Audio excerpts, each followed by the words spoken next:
13 mitigator Ford Fusion. I'd like to thank you for listening to Let's Talk Racing.tv.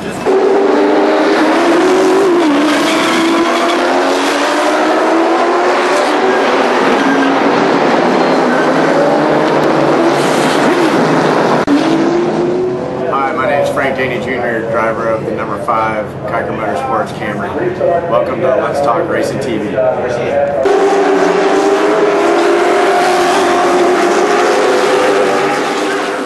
With Rockingham Speedway. Thanks for listening to Let's Talk Racing. I'm Tony Peter, driver of the number 17 Toyota in the NASCAR Camp World Truck Series, and you're listening to Let's Talk Racing.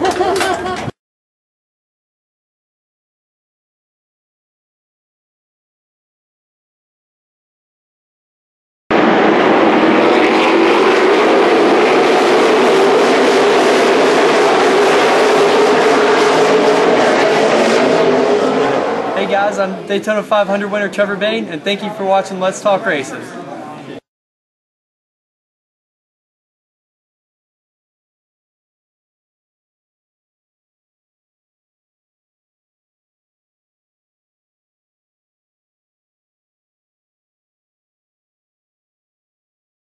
Facebook post. Put your phone away.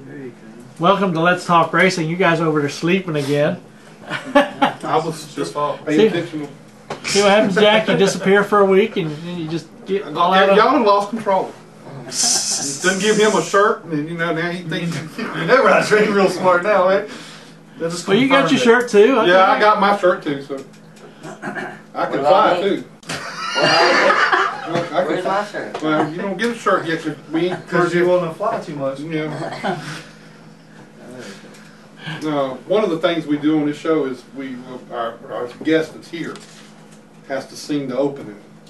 Wait, what? You have to sing the opening. Yeah. Didn't he tell you about that? And tonight the opening is "I Believe I Can Fly." And now you're ducking. You had me going there though.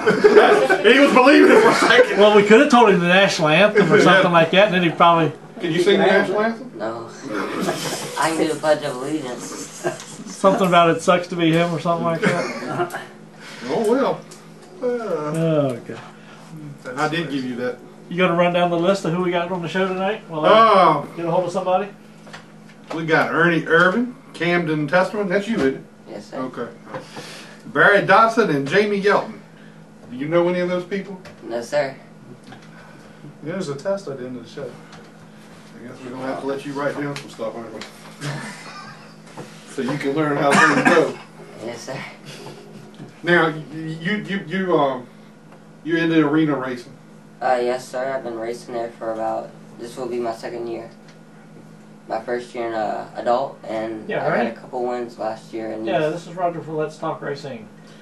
We'll pick up with you again in a minute. Okay.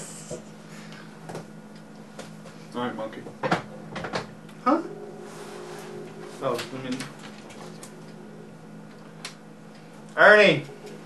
Yeah. How you doing? This is Scott from Let's Talk Racing. We got Roger, Jack, and a young, aspiring race car driver, Camden Testerman here. How you doing today? I'm doing good. So what's retirement life like? I haven't figured out what retirement is. That's a good thing. I'm sure your son's keeping you busy working on his race car. Yeah, that's the thing was, that's constant, and you know we sold our place down in Charleston. We're moving everything. And, we stay busy. I'm not real sure what I'm accomplishing, but stay busy. Now, last week you were up at Indianapolis. What were you at the PRI show? What were you doing up there? Just up there trying to just do some promotional stuff and trying to make some connections with some different companies. All right. Well, the last time I talked to you at Richmond. I guess it was last year. Sometime we were back on the back of Finch's truck talking, and you were telling us some stories. I want to hear some stories about Dale Earnhardt Sr. because I know you and him had a little bit of a relationship. Yeah. Are we on the radio? Yeah. Yes. On TV, actually. Well, yeah, we're on TV, actually. Yeah, I was just checking, you know what I mean? Oh, well, you can say whatever you like. FCC don't bother you on this one. That's what I'm wondering. Yeah, you can say anything you like. No, it ain't gonna hurt a thing. And we won't tell anybody either. Yeah, right. That's right. Nobody will know, because nobody will hear. Right? Yeah. No, I mean, you know, being senior had some really good races, and, you know, we ran really hard together, and I was very fortunate enough to have him sponsor our first race car, which was Mark Reno was owner, and then I drove it, and Geller and I sponsored it with Geller and our Chevrolet. So that was a great part of my career, because I think that was what enabled my career to get going. Now I understand, Ernie, that Dale sponsored you, but he didn't give you any money. Is that true? No, yeah, I mean, it's one of those things that smartest thing we ever did, because he gave us credibility. Because when we drove into the racetrack and everybody, you know, saw Dale and our Chevrolet on the side of the car, they said, this guy must be really good. And, you know, it's like, so we kind of fooled them, and they got us a lot of exposure, and, you know, and then luckily I did halfway decent and made the race and then blew up, and so wasn't any negative, so things went good. Yeah, I think that's just kind of a funny story. I remember seeing you somewhere telling that story. I thought it was pretty funny, but I think you did a little better than okay. Yeah, well, I'm just, you know, I mean, when I look at it, is I was a very fortunate person just to be able to you know, race and make a living at it. I would have done it for free, but John told me a long time ago that he would have done it for free, but don't tell Rick Silver. Now you've had a long line of great race teams that you work with. Go back and tell us a little bit about the years you spent with Morgan McClure back in the day, because y'all were a powerhouse team, especially on speedways. Yeah, I mean, you know, obviously Larry and Ron Pittman and Tony Glover. I mean, we had a good thing going, and you know, we ran real competitive, and I didn't know how to road race, and Tony Glover told me, he said, "Not a problem. You drive my car, we're gonna be in good shape." And sure enough, I actually looked like I knew how to road race, so things were going really good. And you know, Tony Glover, he was kind of like what made that all work. Then you moved over to Robert Yates. What was that like over there with Robert? You came in after Davey, right? Right. Davey had died with a helicopter wreck, and that's when they called me and wanted to know if I'd be interested in driving that car. And I just thought that was a pretty easy question to answer, driving one of the cars for Robert Yates. Robert Yates, he's always had, you know, back in the day when he was an engine builder, he always seemed to have a little bit ahead of everybody else as far as the engines are concerned. You know, there's no doubt Robert was like the cutting edge of the motor programs. And you know, nowadays, I mean, there's a lot of people. I mean, Hendricks has got really good motors. With the Jim Crouch, I mean, yeah, obviously got real good motors, and you know, and then you know, with the Penske stuff, and there's just you know, there's only 2 or 3 really good motor builders, and they're all all the motors for all the race teams.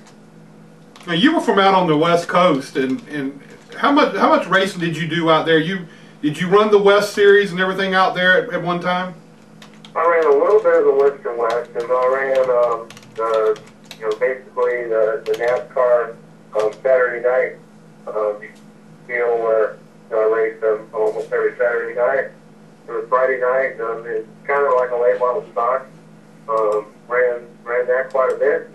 Was able to, you know, get enough experience that when I went to some of the bigger racetracks, I was you know, capable of going and running good. What and now with these days that you're out helping your son now, how does that feel to be a father watching their son race and everything? How does that feel to you now as compared to when you were racing?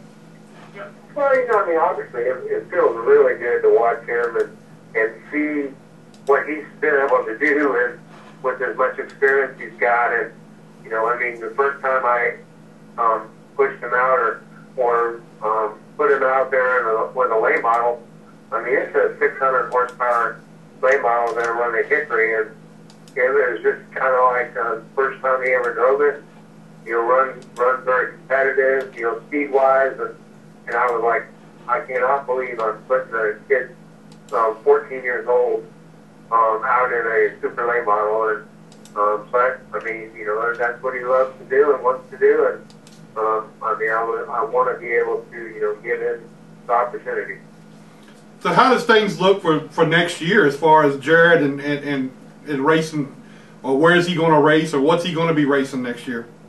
We're going to run the full past super late model schedule, and that is we got a sponsor with RMS with the misting fan system to keep it cool. And I mean, we feel very fortunate to have a sponsor to be able to do that. And then we're going to run the summer shootout with the legend car. So you know, our plate's kind of full, but we'd like to do more racing. How? You got a question? Yes, sir. What was your favorite track when you were racing NASCAR? I always liked the next one we were going to. That's a good answer. I like that one. We might keep you around then, Ernie. Yeah, well, I mean, that's what it was. I mean, you know, the thing is if you didn't like the track, then you probably wouldn't do good at it. So I just, whatever the next race was, I liked the racetrack. Who was your favorite person to race alongside with? You know, obviously, you know, just because of how talented Dylan and I was, you know, Rusty Wallace, and you know, those guys right there were, and then probably my favorite to race against was Mark. Because he was my friend, and we raced each other really good, really clean, and it was a lot of fun racing with him. And then we always probably have dinner on Saturday night to talk about the race the next day. And my wife and his wife were really good friends. And you know, those are the good times in racing, just because you know we raced really hard together, but we also were good friends. Do you get out to the, I mean, I know I saw you in Richmond and we talked a little bit there, but do you get out much to the races? Do you go most every week, or do you hit and miss the ones where your son's not racing or whatever? I mean, I only go to a couple races a year, and most of the time that's around Charlotte. Every once in a while I may go to like a Richmond, or you know, I really enjoy going to Richmond. I love that racetrack, but most of the time I'm staying busy with my son racing, and you know, then my daughter has the horses with the jumpers, and you know, so we stay really busy, and you know, most of it, 90% of it's all self-inflicted. So it's nice to be able to, you know, be there for their, you know, their enjoyment, and me being able to watch it. Yeah, so you're really not retired. You're doing a whole lot of other stuff. I just think that I'm not retired. I'm retarded. You're not by yourself. Yeah, but I mean, I'm very fortunate to have been able to go out there and make a living driving a race car, and you know, obviously, I mean, if I hadn't got hurt, I would have been able to, you know, at least race longer. And I mean, you know, when I got hurt, I mean, it kind of slowed me down. I did actually go on and win 3 more times, but it was a lot more difficult than it was before I got hurt. Do you ever really sit there and think about how lucky and how fortunate you really are? Oh, I mean, I think about it every day, just because, you know, I got to race, but then also, you know, obviously God saved me because I mean, I was basically, you know, at the doorstep to, you know, heaven. So I've been very fortunate, and you know, mean, I always look at it as like there's a reason I'm here, and I mean, know that one day I'm going to find out. I mean, sometimes I think it is, just to have people understand what a head injury is. And sometimes it's like, hopefully sometimes I can, go to a church and talk and be able to, get somebody to save themselves from Christ. So, I mean, it's just, I don't know what the exact reason is I'm still here, but I'm enjoying it, and I'm also, trying to pass the word on. Well, we appreciate your time tonight for coming on the show and taking time out and being here with us. It's an honor for me to be able to talk to you again. And I hope we can get you back on here and delve into a little bit of your past a little bit more. That'd be good. I'm here at the slot car track right now here at Concord. So we're getting ready to have a big slot car race. And, my main concern is beating this guy named Gary. And if I can beat him, then I've accomplished something. Oh, okay.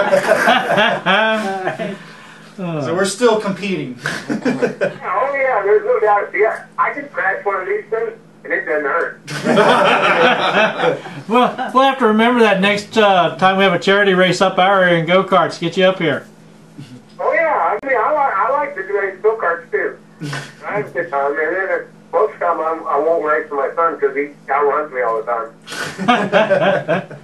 So do you go out to GoPro a lot and watch them race out there? The new go-kart track? Yeah, the one out there in Mooresville. Yeah, I mean, I've actually been out there a little bit, and then my son Jared, he started running there, and then they found out he wasn't 16, so he had got somebody else's license, and he got it where they let him run, and then they found out because he dropped his wallet, and they found out he wasn't 16, so he can't run no more until he turns 16. Uh-oh. Well, Ernie, it's been great to have you on, and we'll get you back on here real soon and talk to you again. Okay, sounds good. All right, talk to you later. Okay, bye. That's pretty fun. Cool I like that dude, man. Yeah. He sat there with me in Richmond, and he just talked and talked and talked. Once you get him to talking, you can't shut him up. I'd like to hear a bunch of those old stories he's got, I'm sure. I wonder if he still meets with Mark Martin or not. Oh, I'm sure he's still around him. I was lucky enough to, when I was looking for a racing seat over the off season, I forgot what place we went to, but it was down in North Carolina by all the race shops. Circle track racing. Mm-hmm. And we tried to get Mark Martin's seat, but it wouldn't work in our arena car, so. It was too small? Oh, no, he's pretty small. Yeah, I mean, he's pretty good. He comes up to about here when I kick my elbow out over his head. Although I wouldn't want to fight with him because he's pretty physically fit. Yeah. The layback wasn't right. Everything else was perfect, but it Is just that right? didn't lay in there perfect. Yeah, because we pretty much lay down on those things. All right, well, this is your segment, man. So It's your 15 minutes of fame, as they say. And it's only going to last 15 minutes. So. You're down to 13 already.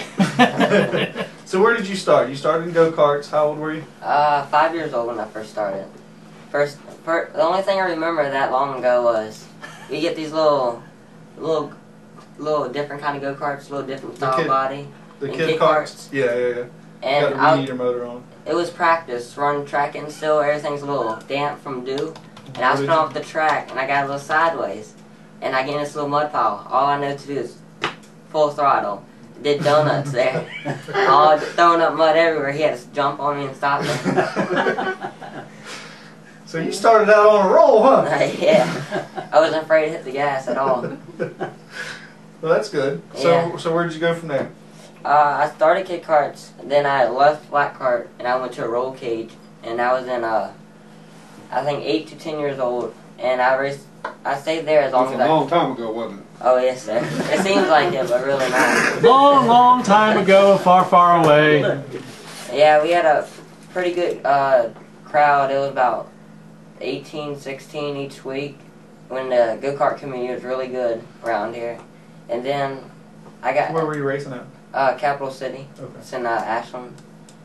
And Probably I bet you I got my first win when I was 11 years old, probably. You remember back that far? Oh, no, not 11 years old, sorry, 9 years old, something like that. But I was really happy because what they do is they give you depends how many carts you have, which usually go back to 5th place. Mm-hmm. And they probably the 5th place kind of looks like kick art trophies. Then they get a little bigger, and I was finally happy to have that big one. And depends how big your class is how big the trophy is. Okay. Well, one time he got 2nd place, my dad, and I changed. I was like, "You want to trade real quick? Because your trophy is a little bit taller than mine, but mine has a number 1 on it." You had to rub that in, huh? Yeah. But once Well, speaking of, who's the better driver? Me, of course. I'm not the one flipping arena cars. Oh. Who pays the bills? My dad. So, who's the better driver? Myself. How much longer you want to race? Once in a while, Dad does good. Is that what you want to say? I give him lessons. I give him free lessons every once in a while. But yeah, I mean, it's go-karts. Honestly, I would have to lean to go-karts for my favorite because, I mean, it's just more aggression. You can put a bumper on someone easily, and if they wreck into caution, you don't go to the back. In arena racing, if you wreck someone, you go to the back with them. If you just touch somebody, yeah. Caution goes Even right if they there. wreck and you barely tap them, you'll go to the rear. Yeah, it sucks. Yeah. Speaking of arena, so how do you like arena racing so far? It's a learning curve. It's big time. The first time I went out there, I felt like I was on the bottom of the track all the way. But Jason, well, my crew chief Jason. Yet. Oh no, sir. I was pretty high on the track, but it's so hard to tell where you're at the track. You just got to get the feeling for it, and you learn from there. And basically, you got to learn the line, and you don't really have to let off. But all it matters is about your line. If you mess it up a little bit, hit the concrete, it's easy to flip over, which I have learned. But the wall saved me, so it's technically not a flip. Unlike my dad's. Well, you just keep throwing your dad under the bus. Now, who do you look up to in arena? I mean, you can say me. I would have to say. Is that nothing like a little selfless I got plug? you right here. You got me right here. Yeah. But now, what's the difference? Is it harder to run the adult series compared to the kid series? It's the adults a whole lot harder because they're not afraid to hit a bumper on you and get around you. And youth, you're just learning to still pass, in which it's kind of no matter where you start, if you got a fast car, you can hold it. You'll probably win, depends what happens. But adults, they don't care. They just go for it no matter what. They're a little bit crazier. Yeah. And, I mean, I love the youth, but when I got an adult, I like working the throttle through the corner. And it just... Yeah. I wish we had more horsepower so we could be off the gas a little bit more to really get some driving into it. But you know what scared me over here already? What? He's talking about being an adult already. He was pretty nervous last year. I think Jason tried to get him to run the last adult race last year. He's like, I don't know. Yeah, I was like, I'm not ready for that. Because it takes so much physical condition. You got to hold it for 50 laps. I was having a hard time for 30 laps. Yeah. Well, when you run the B main, you get a lot of breaks. Because there's a lot of cautions. You run that A main, you're like 40 laps in, man. It does. Yeah. I got a problem. I hold my breath a lot. Yeah, So now that means he must be blacking out. That's what happens to him. Just before I flip. And he doesn't say that where Scott can hear it Yeah. Last race, the first 10 laps or 11 laps happened. Then a caution came out. I was trying to talk back to Jason, my crew chief. I was just coughing because I had my windshield wide open, and I just leave my mouth wide open the whole time, so air's just going down my throat, and I'm just he was getting all yelling because he thought the radio was out, dead. I finally I was just coughed into just letting him know I'm still there. Now, I mean, looking at the side of your trailer, you got a couple championships for go-karts. Look like you do pretty well in the go-karts. Yes, sir. Lately, I've been getting a couple championships. I got 4 total right now.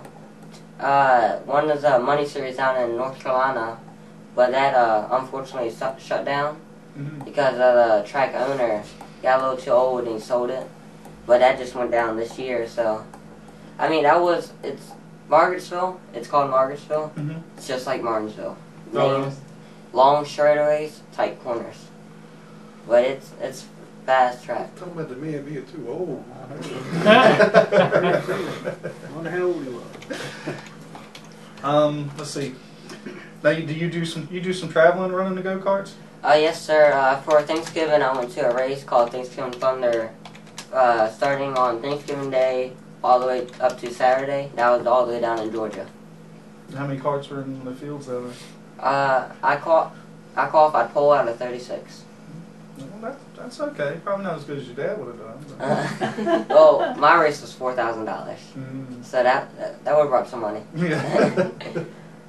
But I won twice down there in a roll cage champ kart, and that was Thursday night and Friday night, and I qualified pole in the flat kart, and I had a little trouble. I cut down on the leader to give me a little bit more room because it was the first lap, and we had a little bit lead on third place. Third place just rams into me and wrecks most of the top 5.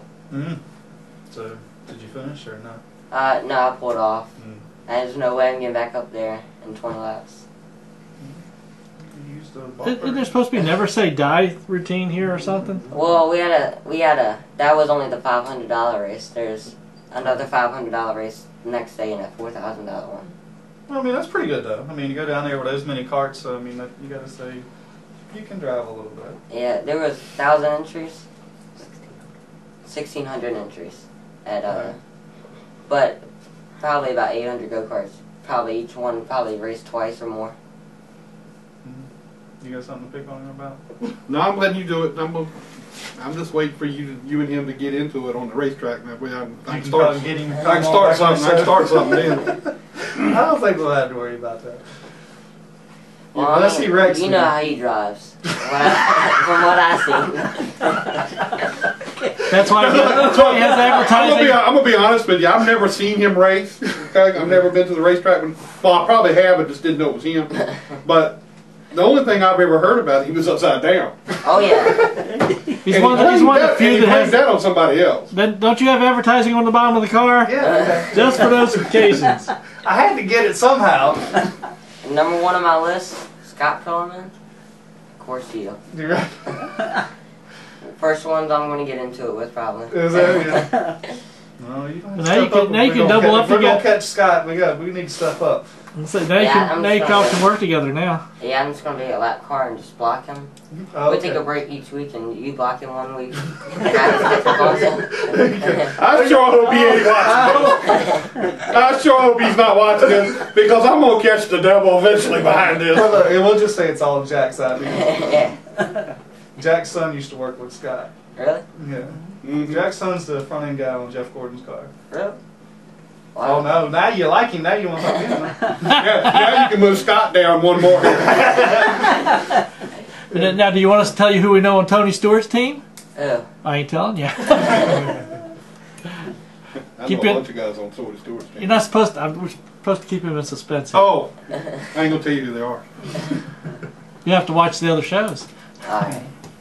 There are only 200 of them. All right. Tell us all about your sponsors and give a shout out to your sponsors. And your dad.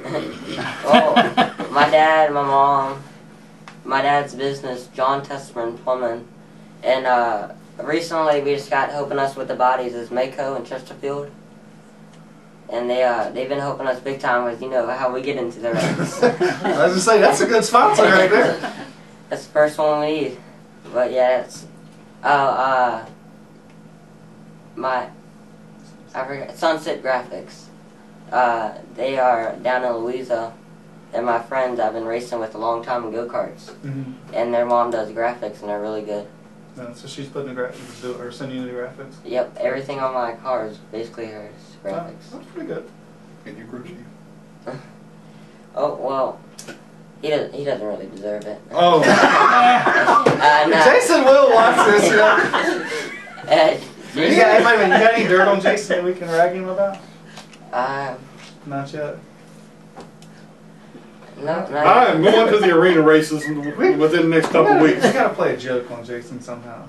I don't think their next one's till January or something. Well, I'm going to have to go when this is going to get good. Now you got a boyfriend you want to say hi to or anything?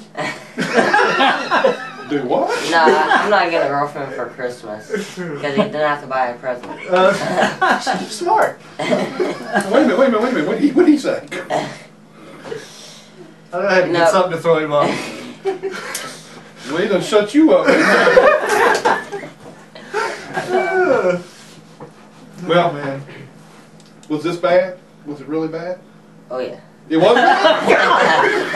We ain't got to worry about inviting him back, right? Yeah, it would have been really perfect if that chair wasn't here. But yeah, it would have. It's really good. We pick on each other pretty a lot at the race. Oh, and a funny moment was when after the races, I think it was 2 weeks ago, or it was last race. We went up in the elevator to bring cornhole boards up to upstairs, and we're just sitting there talking for about 10 minutes. We think this elevator's broke. We're just sitting there talking. We don't realize we're just sitting there. It's after the races. We're ready to leave. Go get something to eat. And it's like, are you gonna push the button? I forgot about it. All right, here's. I'm gonna ask you a real quick question here before we get on to the next person. What was your most embarrassing moment so far in your racing career? Being on this show. Oh, he's not coming back. Probably just. We're going to shoot him with rubber bands now. Probably just getting that wreck last 2 races ago with my tire rolling off on the track, going farther than I could. And well, I was in my first adult race. I was in 2nd place, and I was catching the leader a little bit, but it probably wasn't enough time. Hit the wall, and we didn't get a finish. I would have easily made the. Yeah, I thought you were going. Thought you had that race there because you were faster. Yeah. You got a fast car. Yes, sir. Yeah. All to Now, if you start out qualifying me, you know I'm gonna get mad. He out-qualifies me by 1/1000th of a second the first time. That's just. And the second time, 2/1000ths of a second.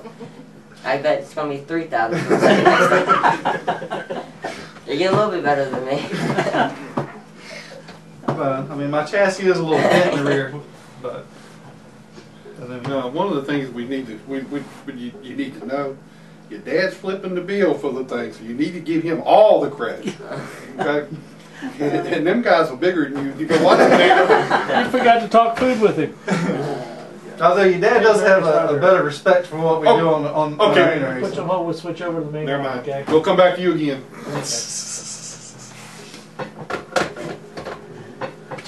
Very unlucky. Welcome to Let's Talk Racing, Barry Dodson. How you doing? I'm good. Jack? How you been doing? Okay. All right. All right. You got anything you want to tell us tonight? Anything good? Just fire some questions. I don't want to, Come on. We'll let you have a free-for-all. Yeah. Oh, we do have somebody that did have sent me a question for you. They wanted to know if you're going to be spotting for the 43 car. Yeah, my little stepson, was mighty proud of him. Tell us about that deal there with Richard and getting Trent over there. That has to be a big deal to get Trent back in the Petty organization. It is. A lot of people don't realize that Trent's dad was lost in a pit road accident in 1975 at Talladega. He and I roomed together. Basically, Randy was my best friend, Randy Owens, and after work we'd go fishing, we'd do whatever. And this is the freak accident. A water tank blew up that did not have a pop-off valve on it, and he didn't have the faucet turned on, and it was like putting air in a bomb, and it was pretty. You know, Trent was 2 months old. I think Travis was 2 years old. And you talking about a long ride home. It was very, very, very trying time, and it has been, you know, it was for a few years watching them grow up, and I had made my mind up that if there's anything I could do about it, that they wouldn't grow up without a dad, and that ended up being me. I'm the stepdad of both of them. And then Trent went to USC Charlotte, got a degree in engineering. He actually ran the driving school for his Uncle Richard for, 4 or 5 years. Did a little bit of driving, and he's still very, very young. So a degree in engineering and having been behind steering wheels made him a pretty well-rounded, I think, one of your better crew chiefs. Certainly I'm biased, but he's not stuck to the same logic that other crew chiefs think about. He's real, he's flexible about trying things mechanically that should work, and normally he figures out a way to make them work. Travis, on the other hand, has a great job at RCR. He's on the car now, Ryan Newman, and I talked to Ryan at the racetrack Wednesday as well as his bass turn on Saturday, and he is happy to have Travis, and he is happy to be where he is, and they ran pretty good on the test also. But 43 passed more cars than anybody. They went off the first practice sessions and getting to know one another. Actually, Trent had a backup car that had ridden on the truck all last year, and they took it. And they were just kind of messing around, and they were like 12 out of 30 cars, 35 cars. So they started 12 in every 30 lap, but he drove into the top 5 in every 30 lapper. And actually the 4th up in the last one, passed the likes of Kyle Busch and Denny Hamlin, those guys. So I was very, very proud. And then knowing Eric a little bit through the truck series, having driven for Wayne Spears on 75, and his crew chief Dave McCarty was a good friend of mine from Darrell Waltrip Incorporated. We won't talk about those days, but oh goodness. Eric, he told me he was excited. He was looking forward to the year, and I talked a little bit about him, a little bit to him about Trent. I said, listen, don't think you're stuck here with a crew chief that won't listen. If it's something you want to try, you tell him, he'll do it. I said he's very, very open-minded. He's driven a little bit, and he said, no, I mean, he's been like spot on. And on the other hand, Trent said that Eric is very talented, and it's like having basically telemetry. He tells you what the telemetry does, what the telemetry saw on the car without him looking at it or an engineer talking to him, which I think they were one of the few teams over there without an engineer. Most cars had 2 or 3 on. But anyway, I'm mighty proud of both of them, the way they've ended up. They got me 4. I call them my grandchildren. You can call them my step-grandchildren. You know, I'll call me Poppy. But I'm proud of both of them, very, very proud. Barry, you were out at the test the other day at Charlotte. My son was out there too. They said it was a lot of stuff going on, a lot of changes they were making. What did you pick up out there when you were out there the other day? Well, I picked up that the engineers, it was really a test where engineers couldn't help you. Experience could, because NASCAR seems to have a habit of going in circles. And all the parts that you might have put on the shelf or sold, given away, 2 or 3 years ago are the ones you need right now. And I think that gave Trim an upper hand, having come from the Nationwide Series, because those cars don't run on bump stops. And it made it easy last year for the Cup cars to set one up. I mean, you let it down on the ground until the splitter is just about going to hit, and then you set the bump stop, you set the toe, and you're done. You don't even do the bump steer on the car anymore. It tells you what the wheels do through travel. There's no need to, because, you know, once you're past pit road speed, you're already down on the ground. And what happens is, throughout the field, throughout 43 cars, with all the cars basically put in a common template and being on the ground, the drag number on the car, the coefficient drag number, is probably, and I'm on the high side, I'm going to bet money it's less than 10 counts from one car to the other. You got 43 cars with the same coefficient of drag sitting there running. And it's the guy that makes the pit stop, or actually needs 4 tires, but puts on 2 to get clean air. And they need to go up on the price of tires or make them wear out where you got to put 4 on. And, you know, let's get back to racing. Right now, got a 43 car IROC race. When we had the IROC cars, they invited drivers from all over the world. And I'm not, you know, defamating any of those guys. I mean, Mark Donahue's some of the best in the world, even dirt track drivers, drag racers. But, and what they did, wherever him came from, and he got his chassis savvy, the last thing they did was put the best engine in the worst car.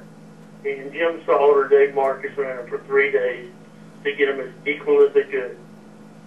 And the Cup drivers would always go to the front and win. Well, we got the same thing going on now.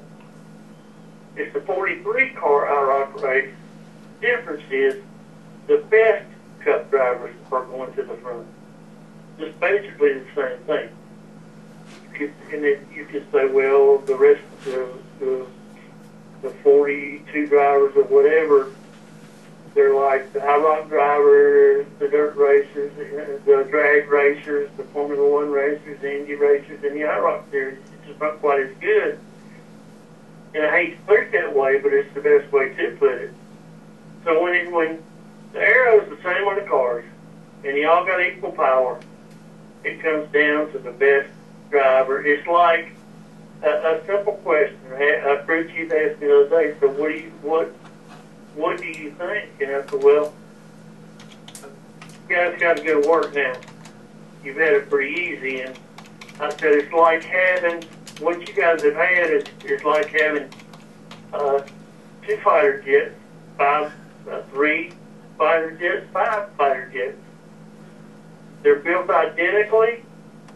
They're all wide open. Now, how's one going to pass the other? And basically, that's what we had. Well, when you were looking at the cars Wednesday, did you see the rules that they put out that came out after that? I think they're going to favor the tapered spacer because the best race I saw, that was the package. I have not seen them, Jack. They put the things out and they've made some subtle changes, but I really don't see where it's gonna increase anything from where they were to start with. Well, they don't know what the hell's going on. First of all, you know, I didn't see anybody from NASCAR watching the cars except maybe from in the trailer if they had the jumbotron or whatever.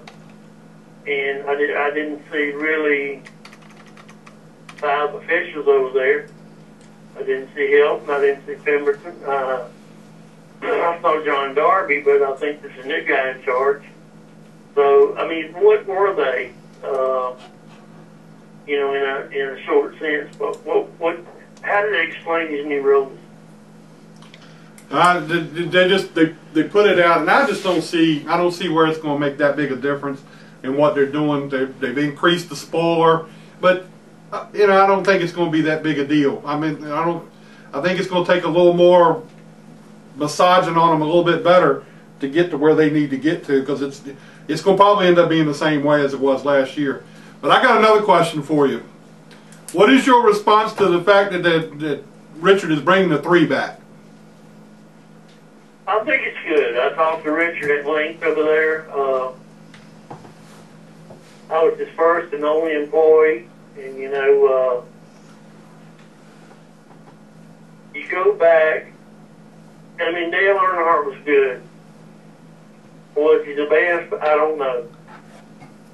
I mean, his fans obviously are going to say so, just like Daryl's fans, Rusty's fans, you name it. Their guy was the best. I think the 3 should be out there, especially in that family. Junior gave the 3. Junior had the 3. Ray Fox had it before Junior. And then Richard had it for a long time. He was 96 for a long time, and he acquired the 3 from Junior, which was an honor to him from Junior. And he's honored the fans by running the 3.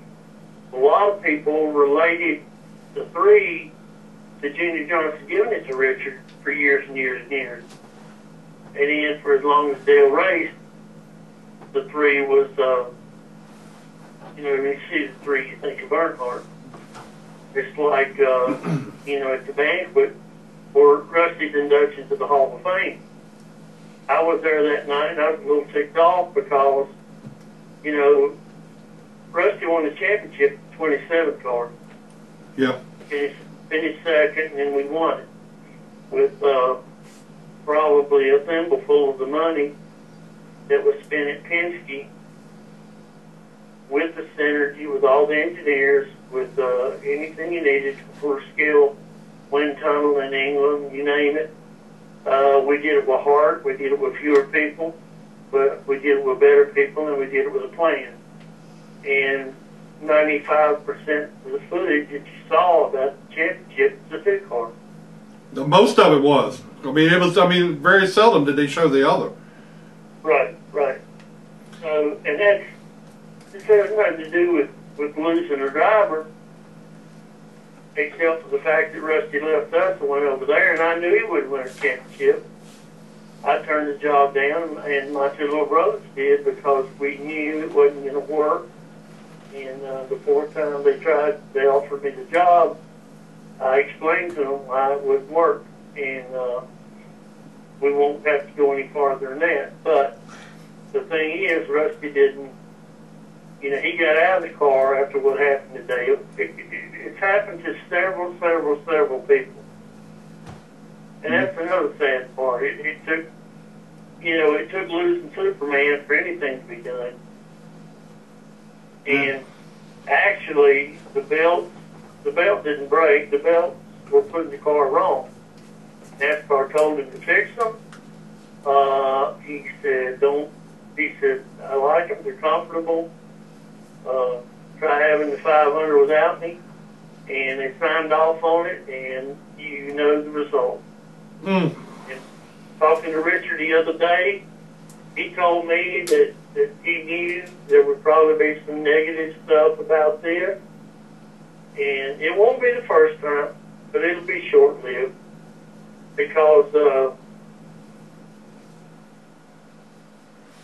he said, I know what Dale and I talked about. You know, if he retired, if something happened to him, if something happened to me. And I left the ball in his court. And he said, I know what he and I talked about, Barry. And I said, that's good enough for me, man. I think I don't see the deal with it, because if you look at it, the 3 is a Childress number. I think it's only right that Childress's grandchildren, or Austin in this case, gets the 3. I think it's not. I don't think it's that big a deal. It's not. And if you look back in history, Joe Weatherly got killed in the 8 car, Bud Morris. All right, who ran the 8? Dale Jr. Okay. And go on and on and on and on and search that, and you'll see time and time and time and time again. Yeah. Yeah, I think it's a good thing. I think it's going to be great to see him out there, and I think it's going to be I think actually it's going to be great for his sponsors because it's going to grab a lot of attention. It is, and I think the fans actually, you know, there are going to be some tears and stuff like that. You know, the first lap, they see it and this and that, but they've seen it in the truck series a little bit. But they're gonna get used to seeing it. They're gonna be pulling for it just like they were. It's gonna be short lived, and they're gonna be glad that Richard carried that tradition on. And they don't know the story that they don't wanted him to if anything happened. Well, Richard did I mean, you know, he went and he talked to Kelly Earnhardt Miller, and he talked to Dale Jr. So I mean, you know, he ran it by them, and they're all for it. So I don't see a problem. No, there's not a problem. Yeah, I don't see a problem with it at all. If a fan's got a problem with the 3 being run, and obviously that fan would be a 3 fan, I would guarantee you they're going to be some of the first to buy tickets to be there. Yeah, I agree. If anything, just to see the 3 out there running again. Face lap, it'll be all over. Yeah. Well, Barry, it was good to have you on again tonight. We're going to get you back again. Okay. And I really enjoyed talking to you, and I'll be in touch with you again sometime. Okay, well, I'll just try to bring a little bit of something to the sport that maybe the everyday racer doesn't get to see, or the everyday fan, I should say. We need to get you just to come up here one night and just sit in here for the whole session. Yeah, we'd like to do that. We'd like to come up here and be with us one night. What does that pay? We'll get you some good meals for supper and gas money. I knew I'd get a laugh out of that. All right, Barry, appreciate it. We'll talk to you later, and have a good night. I've enjoyed it so much. Thank you so much. All right, man. We'll talk to you later. Right, thank you. Goodbye. Maybe just tell it like he sees it, though. Well, he don't hold back. Man. No, he's a straight shooter, man. I tried to open that door. Which one? The one that you know what I'm talking about. I tried to open that door. Oh, with Chase? He kind of let that go, so I didn't pursue it. Oh, I was just going to say, well, what's the deal about you being the manager? How's that new crew chief job going? Yeah. That was, We're putting trucks together yet? That was a pretty bad deal there. Hey, there's a lot. You and I both know there's lots of stories out there that's you only hear about behind the scenes. So, oh goodness. So We're sorry we didn't get you into that one, but you didn't know who that was anyway, did you? He was a crew chief. He was one of the best crew chiefs around. Yeah, he's gonna come back. Did he crew for Rusty Wallace? Yes. For his championship? Yes. Oh, yeah. And apparently he didn't want to go to Penske. Yeah, because it wasn't going to work. I'd like to know what the reason that is. Well, he didn't win a championship over there. No. He didn't win a championship, so he may know what he's talking about. AJ, It wasn't from a lack of effort. Talk racing. Good. You ready to roll? Is this supposed to be Mr. All right, Fathead? Coach Hole will transfer over the main line. What is it? I don't know. Somehow he's got the nickname Fathead, so we go to Fathead Racing.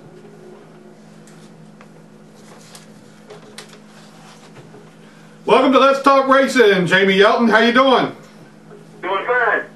Man, let me tell you something. I've been wanting to talk to you for a long time. I used to hang around with you down at Hickory. I mean, you probably don't know who I am, but I used to hang around down there at Hickory when you were racing down there. And I used to tell the story about how you got the nickname for your race team, Fathead Racing. Why don't you tell us about it?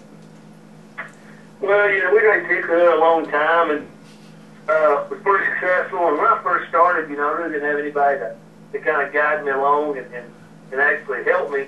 So, you know, when we raced, I didn't do everything quite the right way. And I actually got started doing this deal at a good buddy of mine got me started, and I actually had a pit bull, and he had a really large head, and I was trying to come up with a name for my company, and I said, you know what, I'm going to call it Fathead, and pretty much the name kind of stuck from there. Now, wait a minute. Kaz Grayla told me the other day that the name Fathead came from you. He said because you had a big head. Well, it did. Actually, after my dog, it kind of backfired because I've got a big head.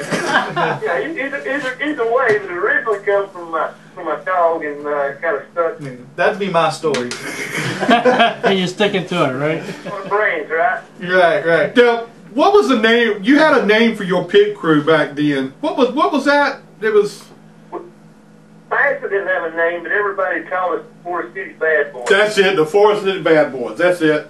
I remember being down there because I was good friends. I know you know Nathan Eller. Yep, Cookie sure do. Yeah, I was good friends with him, and he used to tell us all kinds of stuff about it. So, where did you get started in racing? And tell us a little bit about your background.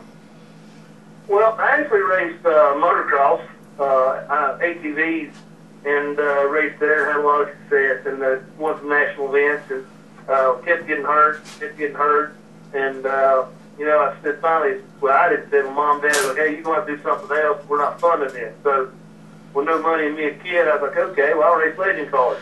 So, raced legend cars for about 3 years, and, racked up about 60 wins, and at that point, I said, well, I want to do something else, done with this, and moved on to late models. And as I was saying a minute ago, I started out with nobody to help me, very little direction on what to do and not to do, so I was a little bit of the wild man, if you will. Started off and had a lot of success in that. You raced probably about 8 years, and I think I ended up with 50-something wins. And, always loved kids, and since I'd done everything the wrong way, I said, you know what, I'm going to try to help a couple kids and teach these guys to do it the right way. So now you own the team and you're got guys driving for you. Are you doing any driving at all, or do you have any interest to get back in it again, or? Well, in the winter and stuff, I'll shake the cars down, and we're always trying to improve them and working hard and trying different things. And a lot of the kids that I have, I'm trying to teach them the fundamentals of racing, so they don't really have the feel, right now that it takes to know if the spindle's better, or know if the shot package is better. So I do a lot of testing, and never going to say never going to race, but at the right time, right place, I'm sure I would. There's a lot of times I would like to, but I get a lot of enjoyment, a lot of gratification for me is watching boys that I've helped racing and knowing that I've built the cars, and they are having a lot of success. Now, what have you got going for next year? As far as, are you going to have a couple young guys driving for you next year, or has any of that been put into place yet? No, nothing's been put actually in the concrete. I've got several interests in a couple different kids, but my program is I don't just take anybody off the street or anybody just if they can afford it. I don't take them just because they can afford it. I have to feel like you're a fit for my program, and the bottom line is I feel like we got to be successful. A lot of these people that do this development deal, and I'm not saying they do it right or wrong, but they do it for marketing. I do mine for strictly results. I like to win. All right, now you had David Garbo driving for you this year. What kind of success did you have with him driving with you this year? I didn't keep up with it too good. It was really well. We ended up, he won 5 races. First year in the late model, wherever we went to Southern National or pretty much wherever we unloaded, we was a top 5 car. And, with a kid with a year's experience under his belt, or less really, that's pretty good year for us. I think our average finish of 40 races was like 6. So for a rookie driver against Polo and Deke and Tommy Lemons and those guys, it was actually a pretty good year for us. Now tell us about Kaz. I mean, you got Kaz Grayla coming in. Do you think you'll have him racing next year, or what do you think about him and his future? Well, when Kaz actually first just started last year, he come talk to me, and I really didn't have a fit for Kaz and him and Darius. His dad's goals was at the time in my program. They was going to do it a race by race, and I really didn't have a fit or a place for him at the time. And then it come back around in Myrtle Beach, where actually he didn't have to ride. David Garbo couldn't go. He had other obligations to test the K&N car.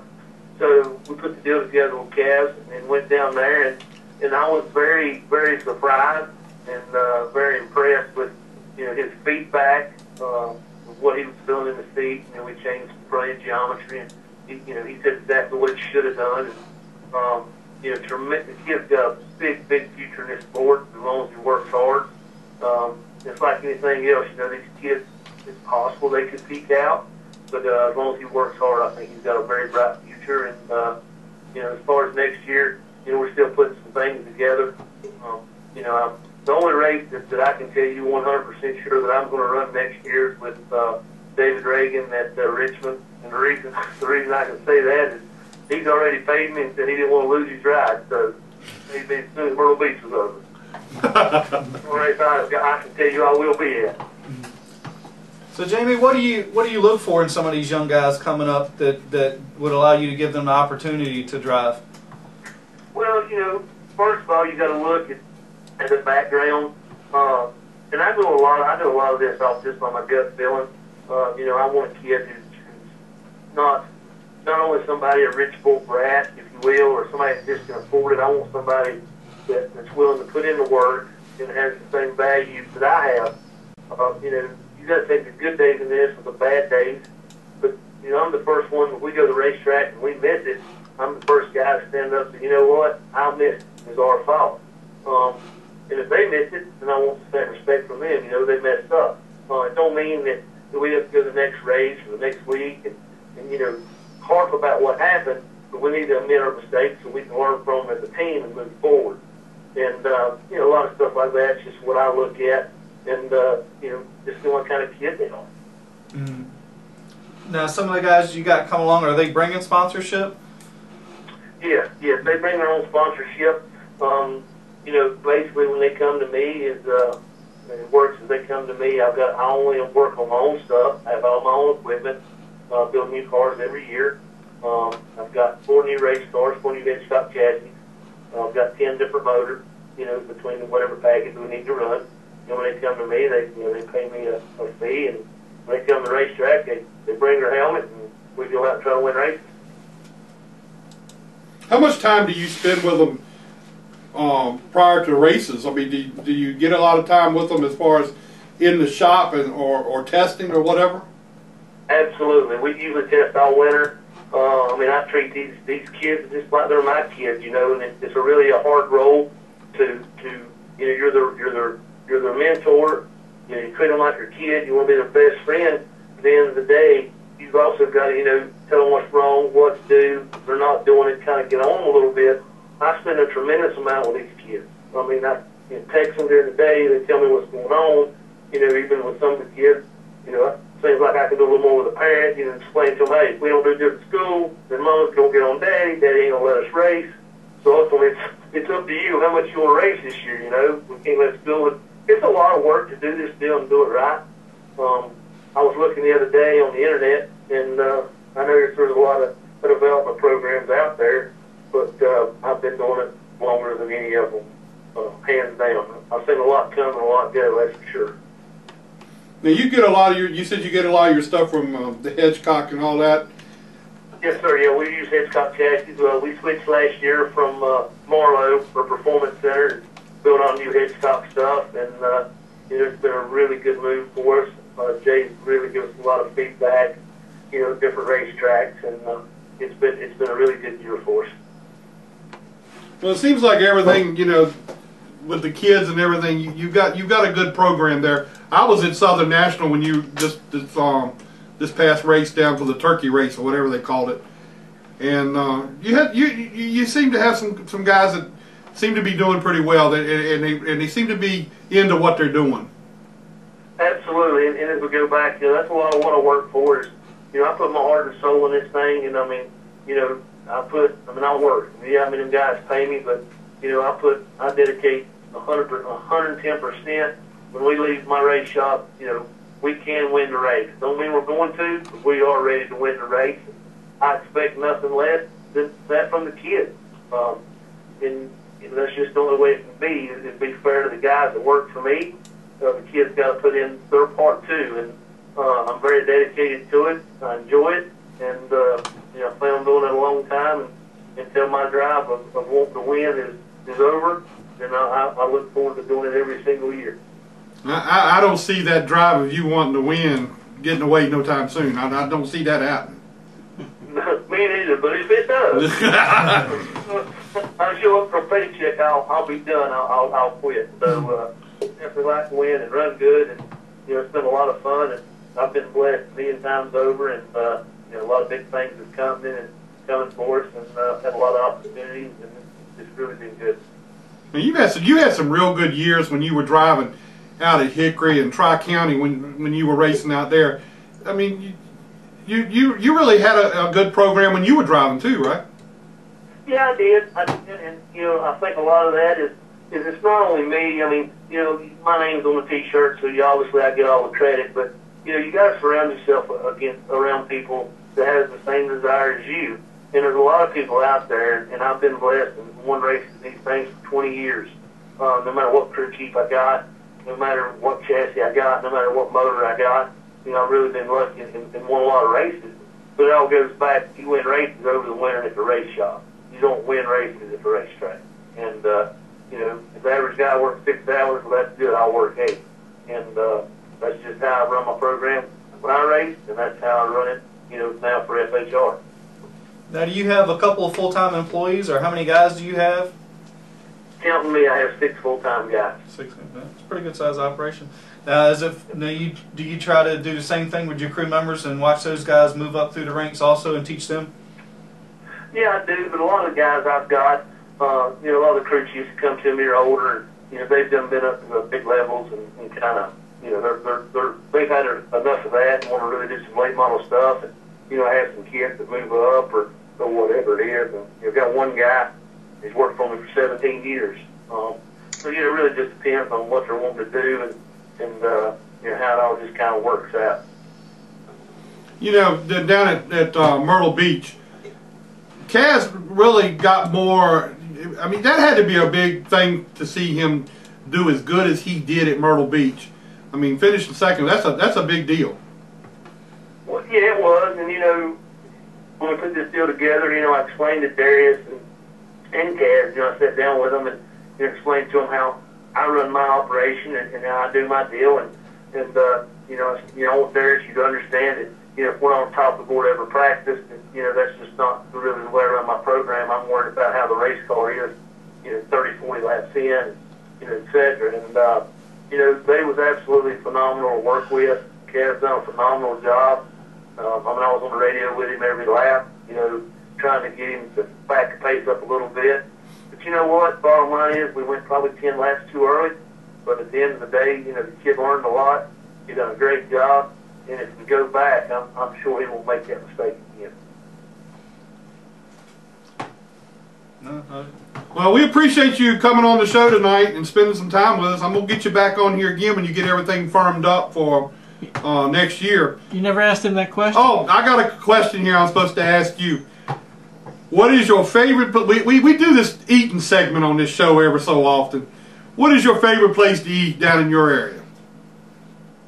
Well, if you can look at me and tell I like to eat. I wasn't going to say that. There's a little place here called Dream Cafe. And actually, Robert Presley will come up from Hendersonville and come down and eat with me so often. And they got cheeseburgers.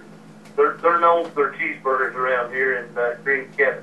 So that's where we all go eat and hang out, chew the fat a little bit. Well, we'll have to try that next time I come down that way. I'll have to try that out. Absolutely. All right. Well, we appreciate your time tonight, and I'm going to get you back on here sometime after the first of the year, and hopefully you'll have something to tell us about all your plans for next year. Sounds great. I appreciate you guys having me, and wish everybody a happy holidays. And you too. Have a good Christmas. Thanks, sir. Talk to you later. Now, he went off on that dog, and I know good well that won't how that story went. And I've heard it straight from his mouth. Oh, really? Yeah. And that's what he seems like he's a pretty good character. You you would have to be around him to understand him. I've seen him in some things down at Hickory, in the tech shed with those guys down there, and they'd be tearing his car apart. And hey, tear it all the way down. There ain't nothing wrong with it. And he never, I don't think he's ever been found in the wrong any time. But he just loves, I mean, he's just an old country boy that loves to race.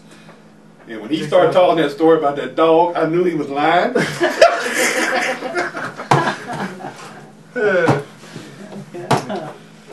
He seems like he'd be funny to hang around with.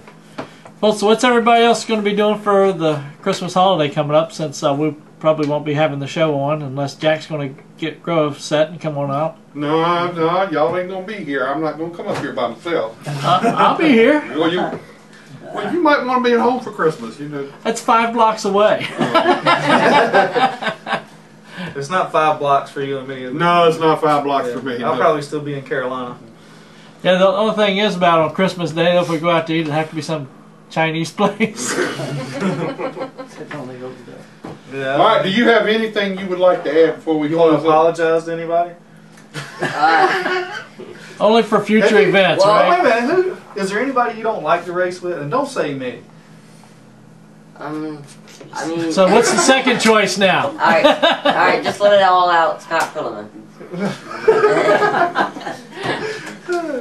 But no, I mean, I like racing with everyone. Everyone has their different way of racing. They're either a little bit more aggressive or not, but they always usually get. You gotta be careful in the V-main. Oh, yeah. You know, the hard part about with arena racing, you can't ask him where his favorite track or worst track is. My favorite track is probably Richmond Coliseum. All right, now I'm gonna come up there in a couple of weeks when after Christmas. I'm gonna come up there and I'm gonna be roaming around up there.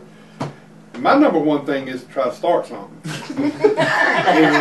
Jack, I was just getting ready to say it. Let me call and I'll get you a pass to get the thing. But if you're gonna be doing that, I'm gonna wait for you to have to pay. It's not that hard for these crazy guys we run with this. You just let it sit out and just like.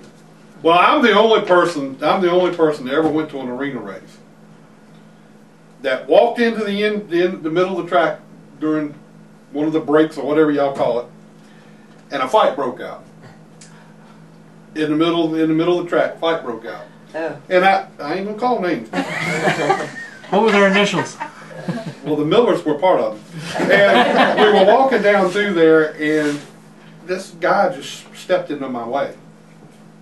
And I really wasn't in the fight itself, but I kind of picked him up and slammed him. He's a big dude here. And he moved out. I mean, he moved out of my way after I threw him out of the way.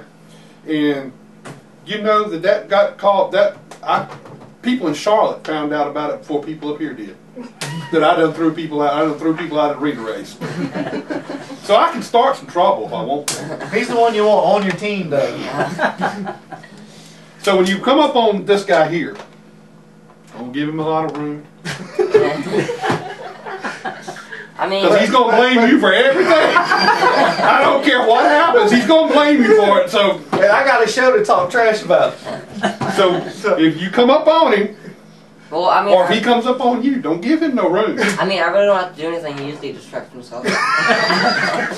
Just like, I mean, he blamed someone when he flipped. I mean, it was just all him. And see, and I know you just gonna be riding around there saying, "I wish I could fly" and all that other stuff. Now, does Jason do anything funny on the radio? I mean, he can, when he talks pretty loud, so I gotta turn that radio down. He's either really, like, regular, or he's just loud. So when I have my radio up, he's talking regular, bam, he's just loud right when the race starts. He gets on the chip quick. He's like, this is the craziest stuff you will ever see in the Top Dog. Do you ever key your mic and sing to him while you're riding? I push the mute button right when I start singing. No, I bet it's fun, isn't it? Well, after you win your first race, I think you'll win a race. Hopefully. Yeah. I don't know about an A-main. A-main's that A-main's tough. Yeah, I mean, just that guy again, Scott Pillerman. Yeah. Yeah. You ain't got a point to it like I wrote it out. You think somebody's talented than him, you think he'd have moved up to something else, huh? Yeah. But he's been racing there for 10, 11 years. You think if He's been around for a long time in that arena car. I was looking at the sheet where they pass out signed autographs. No one's above 3 years. Only other person is Jason Styron. Yeah. A.K.A. Old Man. Oh, yeah. They're good people, too. Well, Tommy Jackson, but he doesn't race anymore. Yeah. But everyone's below 3, mostly 2 and 1. This guy you just called Old Man? How old is he? I have no idea. It's just what Jason calls him. Calls him Old Man? Yeah. What do y'all call him? Just out there. Yeah, I'll be the big 4-0 when we come back racing. Really? Yeah. Happy early birthday. My wife can't wait because I'll be a big 4-0. She's 29 and holding, but. Oh, yeah. I meant to ask Jamie what's up with his website too. What's wrong with his website? Oh. Not available. Oh well. Oh well. We're going to let you off the hook now. Alright. Sure you don't want to say thank you to somebody in this room? Well, I mean, yeah, You're gotta welcome. give a shout gotta give a shout out to my mom and dad. My crew chief, Jason Manning. Well, now he deserves to talk about it. And Scott, he's been helping me with the line, Scott Philman. And You've been talking pure trash about this dude, and now he's helping you with your car? Lord have mercy, boy. You may be the first one over that wall yet. And you know that dude right there don't like him. He likes him. He just I just don't like what he did. They like to dance together. That's what they call it sometimes. You say if we're close together, you don't want to be near it. I'll just let you go. I'll pull over like it's practice. Oh, slow car, pull over. So you saying he's slow? I'm slow up here. And big shout out to Manny Britt Motorsports. That's been helping me the whole time, get me started, line. That's where I bought my car from. And they just been a big help the whole time. Who is Manny Britt? Jason Manny and Mike Britt. Those two are funny, man. I mean, them two. Just Mike hasn't been there the past 2 I know, days. he won't be back till after January, Jason said. But those two are pretty funny. They did it the right way, he said. See, they started out as officials and watched how everybody else cheated up stuff, and then they became car owners. Well, somebody sent me a text message this week. Well, my son-in-law sent me a text message. He said that I ever heard of Manny Britt racing. I said, no, I've never heard of it. And then he just mentioned it. Yeah. And that's why the reason why I was asking, who is this? They were, well, it was them and Scott Perlman for several years. And okay, I got you. Robbie, I can't think of his last name. Davis. Robbie Davis was on his team, and I can't really think of. Russell. No, not Charles Russell, but Jordan Wood. He used to race with them too. For Charles Russell, but they were all a group. Yeah, well, he drove for Charles Russell. Yeah. It was kind of a separate team, but Manny Britt was Mostly Scott Perlman. Yeah, they worked for what's the guy that owned Precision Powder Coating? Well, Stan Nance. Stan used to own car. Mm-hmm. And which is Jason Main's car now. Yeah. Yeah. AKA Sandbagger. He finally made the A-main. Yeah, somebody called him out. We got to go to one of these races. They ain't up here talking trash about everybody out there. Look, Roger, call them, tell them I'm coming up there to the next one. Let's see. You know what you need to watch out for? The 02 and the 57. Who's 02? Dylan Lovin. Dylan Lovin. Dylan's a wild man. He's really cool off the track. He's really cool. Yeah, it was kind of funny because like the first night, the 99 car got into, we were lapping him. We got into him, so the next lap he just dumps him. I said, after the race, but he ends up running second behind me. I said, Dylan, why did you wreck him? You know they're gonna put you to the rear. He said, I don't care. I'm like, you were already past him, but he got into you, so he just goes there and spins him on the straightaway. I'm like, you're going to the rear. I don't know why you did that. And I don't care. And he don't. I like Dylan. He's funny. I've known him for a long time. He goes up to G-Force, a little go-kart track up by the Richmond Raceway. How can we stir something up with? We gotta stir something up with somebody. I think you've done a good job tonight. That's just me and Scott. That's over. That's just gonna keep going. It's just do with someone random, someone new. Yeah. Yeah, is Blake Murphy still out there messing with that stuff? That's a good thing. We used to talk with him all the time. Who's the MC out there now that does all the talking? I can't think. That's because you're race car driver. Drawing a blank. Yeah, Same guy that's always done it for years. He's from all the way up Maryland. Oh man, The big heavyset guy. Yeah, he'll stir something up in a minute too. Yeah. Oh, I reckon Erica Gray's probably he'll have to get up with. Yeah, she's marking her Ricky. Yeah, we're gonna have to go up there for that. I cannot think of his name. Mark Potter. Mark, yeah, okay, I know. Yeah, Mark's funny. He's funny. I don't know how he stands in the inside though. He doesn't stand in the inside for the B-main, does he? They're probably scared. Yeah, I know he didn't do it for the youth. He always stood on Look, the I went up there a couple years ago, or last year, or whenever it was, and saw the youth race. I kind of wouldn't want to stand down there either. Well, they've already hit the pace car twice. Yeah, it's dented on both sides. And they put barrier, have the wall, and then they put another wall on both sides of the pace car. I mean, youth was the first one, but was a youth hit it the second time? Yeah. Was it? Yeah. Too? Yeah. It was 88. Oh, did he hit it the second time? And it was Olivia Florin too. Yeah, hit it the first time. I mean, put a dent in it. They just put a sticker on. It was $1,700. Now it's probably $1,500, $1,400. So you got a little deal there. All right. I learned all kinds of good stuff tonight. It's fun, man. You gotta come up. I'm gonna come up there real soon. I'm gonna be up there. I got to come up and watch that. I just sent Ricky a text about sending you out there. Yeah, I got to go see this. I got to go out. I'm gonna start something. I say it ain't gonna be hard. Scott Perlman probably will not talk to him, but I do like you, Scott. I really do. You know what we should do is maybe call Ricky and get him on here real quick. We can do that. Ricky loves to talk. He's got the gift for gab too. Is Gary Daughtry still out there? Doesn't ring a bell. I mean, he normally is up there doing the stuff with the computer. Oh no. He wasn't there last He year. did He was there the year before. He did he was doing the thing updated on Race Wrap. He used to be at Southampton when I was racing at Southampton. But he was there not last year, the year before, but he didn't come back last year for some reason. Yeah, because they don't even update. It's not even on Race Wrap. It was on there the other day. Well, that was the first time, though. I think I don't know who. And he did it. I was looking at. Oh, really? And I was looking at it. I said, well, I didn't see him any doing this before. You calling Ricky now? He's trying to. Yeah. Good luck with that one. Yeah. He's not even good.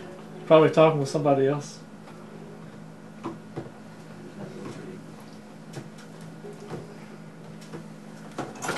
Good old voicemail. Yeah. Oh well. That's a screwdriver, not a pen. I know. I'm trying to cut it. Has he been signed off on how to use that yet? He was over here writing, and I was thinking. Thinking how special he was. Oh, That's what we're going to do to him. All right, let's sign off real quick. All right, everybody. Be back. Let's see. We got to figure this out yet. We're gonna have look like 2 weeks off here, unless we. You're not going to be here the Wednesday between Christmas and New Year's? That is New Year's Eve. Is it New Year's Eve? New Year's Day. New Year's Day. Oh, no, I won't be here. One is followed exactly the week No, after the other. I got to watch some football that day. I ain't gonna. Oh, hey, I've got TV here. I gotta watch some football that day. We got big screens. All right, I guess we're going to take 2 weeks off. Tell Al not to come. Oh, we forgot to tell Al not to come. Yeah, don't tell Al to come by here. Oh, goodness. All right. we'll catch everybody next time on Let's Talk Racing. Then I reckon we'll get the heck out of here. See ya! Hey guys, I'm Daytona 500 winner Trevor Bain, and thank you for watching Let's Talk Racing. Hi, I'm Robert Richardson Jr., driver of the number 23 Dodge Challenger for R3 Motorsports in the NASCAR Nationwide Series, and you're watching Let's Talk Racing. I'm Tony Peter, driver of the number 17 Toyota in the NASCAR Camden World Truck Series, and you're listening to Let's Talk Racing. Here's your 2011 champion, David Brehm. Hi, this is David Polenz, driver of the 33 NASCAR Late Model, 2011 Old Dominion Speedway Track Champion. Thank you for watching Let's Talk Racing TV. I'm Sam Hunt, drive the 42 car on the thing Let's Talk Racing. Hi, my name is Natalie Sather. I drive the 94 K&N